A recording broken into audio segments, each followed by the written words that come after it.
Now, in real-world application, though, often we don't know the population standard deviation.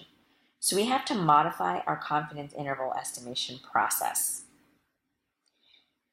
Because we don't know our population standard deviation, this introduces extra uncertainty because now we have to use the sample standard deviation, which varies from sample to sample. As you can see up at the title up here, we're working with the confidence interval estimate for population mean when the population standard deviation is unknown. It's important to recognize when we know or don't know the population standard deviation because it determines which formula we use. In other words, as you can see here, while our general format is still the same, it's still the point estimate plus or minus the critical value times our standard error. When we look at the formula, you can see now that since we don't know the population standard deviation, we have to use little s, or our sample standard deviation. Now, our point estimate is still our sample mean, right? That's still x bar. But in order to get the critical t value, we're no longer able to use the z value. We have to use a t value. This is given to us using Appendix F, where n minus 1 is the degrees of freedom that you need to identify to use the appendix. Similarly, our standard error is modified. Instead of a population standard deviation at the top, we see little s. And you know how to calculate this by hand or by using Excel, but I've notated it here in case you forgot. So how do the t distributions and standard normal distributions compare? As you can see here, our t distribution is wider or more spread than the standard normal distribution. Because as I stated before, our samples vary, and so the distribution is wider. Some things to note: both the standard normal distribution and the t distribution are bell-shaped and symmetrical. Now, with the standard normal distribution that we've been learning about in the previous chapters, we only have one, which is convenient because then we can just use Appendix D to find the area or the probability within a particular shaded space. Now, however, there are many different t distributions depending on the degrees of freedom. So as you can see here, the degrees of freedom for my green line at 13 is higher than, let's say, my degrees of freedom at 5, which is here in the teal, which is lower and wider.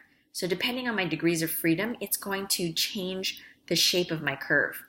As the degrees of freedom increases, the t distribution will eventually meet the normal distribution. That's what we see here by the symbol infinity. So just remember, when we're working with a single population mean, if you don't know the population standard deviation, to find the degrees of freedom, it's essentially n, our sample size, minus 1. Here is Appendix F, which you're going to use for multiple chapters going forward. So you want to understand what part of the appendix you need for each chapter. In this chapter, since we're working with confidence interval estimates, we will look at the confidence level row here at the top of the table. And the degrees of freedom, which is n minus 1, can be found here on the left side where it says DF. Again, remember that little n means our sample size, and that has been the same all throughout their textbook. Note that when you look at the appendix, our textbook offers degrees of freedom between 1 and 30, and then it jumps up to 40, 50, 60, 70, 80, 90, 100, 250, and 500, until you see this little infinity symbol right here. This is where the t distribution meets the standard normal distribution, or our z values. This will come in handy later in the chapter, but it's also where we get those commonly used z values in the little table that I provided on various slides when we do know the population standard deviation. Let's look at an example. The distribution of overtime hours per week for employees at Legoland is normally distributed. A random sample of 10 employees is selected, which produces a sample mean of 4.5 overtime hours and a sample standard deviation of 1.3 hours. Construct and interpret a 95% confidence interval estimate for the population mean. So when you read the problem, the moment you see that there's no mention of a population standard deviation, or you don't see this little sigma symbol, And instead, there's the talk of a sample standard deviation. That is your clue that you're going to have to work with a t-value. So here's my setup of my formula. So our sample mean is our 4.5 overtime hours. We're going to have to use the appendix F to find the t-value at 95%, because that's what the question asks for.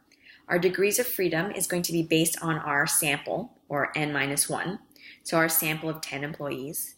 We'll need to identify our sample standard deviation of 1.3 hours. And again, our n right here is just our 10 employees. So there are all the pieces that we're going to need to input into our formula. Here are the pieces to my formula. What we need to still do is find the critical t-value using appendix F. So first we find our confidence level up here at the top row at 95%. And then we go to our degrees of freedom column here on the left, and we're going to look for degrees of freedom of 9. Again, that's because our n-1 is 10 minus 1, so our degrees of freedom is 9. And then I'm going to read across the row and down this column so that the t-value we want to use is 2.2622. So now we can plug in everything into our formula, just like we did earlier. And when I plug in all my numbers, I'm going to again solve for what's on the right side, or my margin of error, which will give me 4.5 plus or minus 0.93. And then I'm going to subtract my margin of error from my 4.5 and add it to my 4.5 to get my lower and my upper limits. So in other words, based on the sample data, with 95% confidence, we can conclude that the population mean overtime for employees at Legoland is somewhere between 3.57 hours and 5.43 hours. This is helpful for decision makers because, for instance, if I can now estimate the average hours of overtime worked, we can budget how much money we need to have in order to pay our workers for overtime. Let's do practice problem number 9. A random sample of n equals 12 values was taken from a normally distributed population. Use the following sample to construct a 95% confidence interval estimate for the population mean. Step 1, we want to identify the population of interest and select a simple random sample if applicable. In this case, there's no real story, so our population of interest is simply this data. And our values here, we've got 12, so our n equals 12. Next, we want to identify the confidence level that was asked for in our story. In that case, it's 95%. Then we can go ahead and use Excel to find our sample mean, which will add up all of our numbers and divide it by 12. So our sample mean is 102. And again, using Excel, because it's much faster, using this formula right here to get our sample standard deviation. Because remember, the S here refers to sample. And that will be 6.89. Then in step 4, we want to determine our standard error. So we'll take our sample standard deviation that we found in Excel, and we'll divide it by the square root of n, or our sample size of 12 values. So when we take our numbers, we will get a standard error of 1.99. Do not round too early because that'll affect your data. In step 5, determine the critical t-value from our t-distribution. Well, first we have to make sure we know what our confidence level is. Again, it's 95%. And to find the degrees of freedom, we take n-1, or 12 minus 1, and that gives us the degrees of freedom at 11.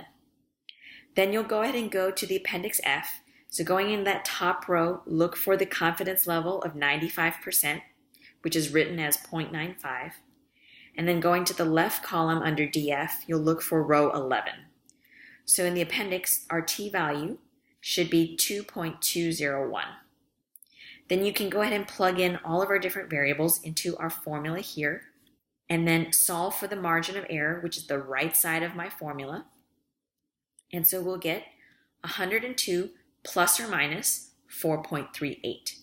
So in order to get my lower and upper confidence limits, I'm going to subtract and add 4.38 to 102. That'll give us a lower limit of 97.62 and an upper limit of 106.38. So that means our true population mean is somewhere between these two numbers. And again, it means that if I took multiple samples, 95% of my intervals that I develop will fall within my shaded area or will include my true population mean.